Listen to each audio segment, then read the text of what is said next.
teman-teman, di sini saya dan teman-teman saya akan membahas topik yang cukup seru dan penting dalam sejarah Indonesia, yaitu tentang Budi Utomo dan Paguyuban Pasundan. Nah, dua organisasi ini punya peran besar dalam sejarah pergerakan nasional, terutama dari sisi etnonasionalisme.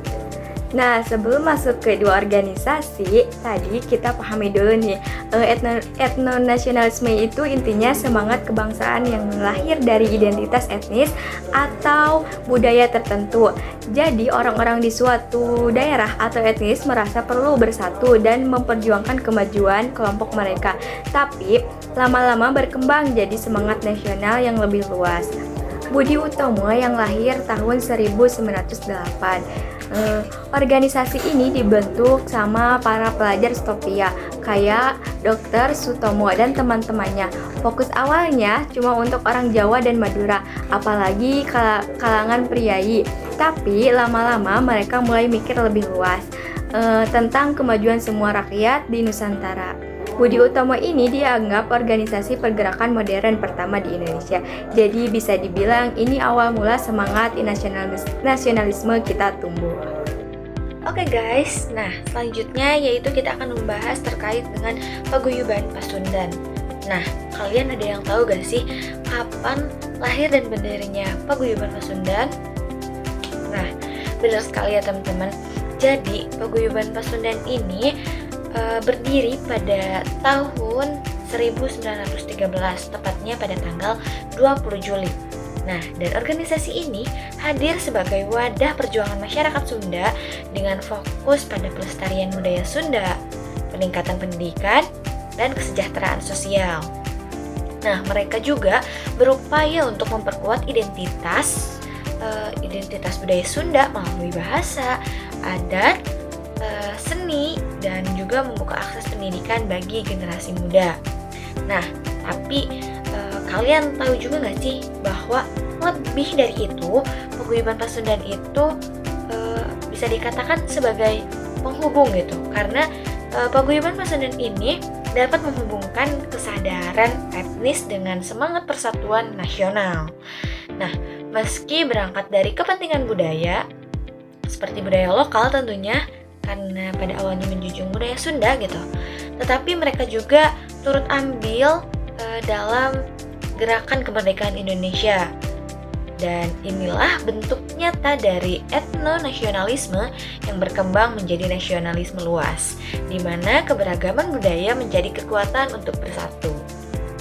Nah, jadi mungkin gitu ya teman-teman terkait dengan Paguyuban Pasundan.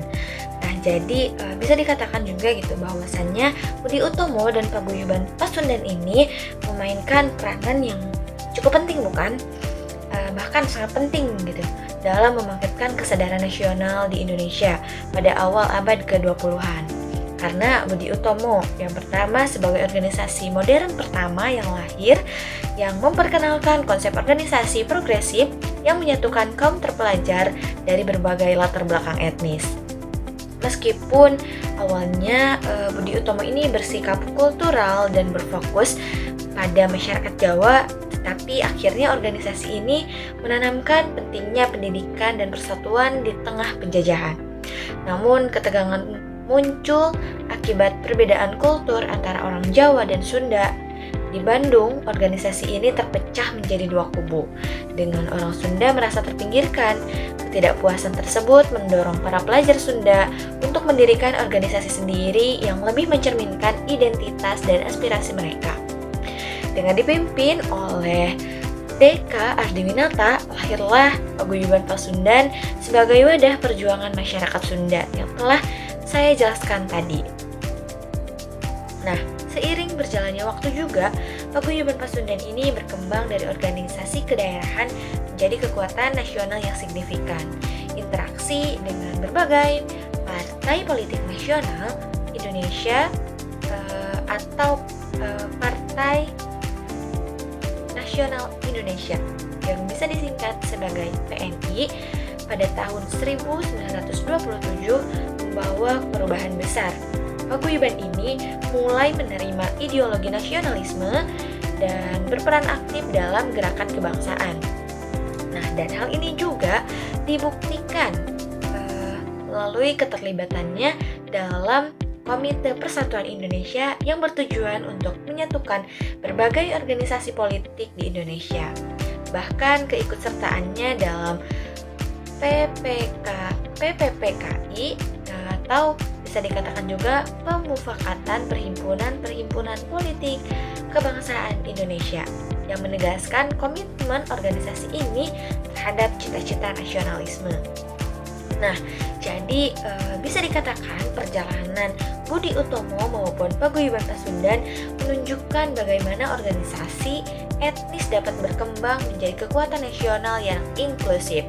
Keduanya berhasil menggeser pola pikir masyarakat dari ikatan etnis sempit menuju kesadaran nasional yang luas dengan perjuangan di bidang pendidikan, sosial, dan politik.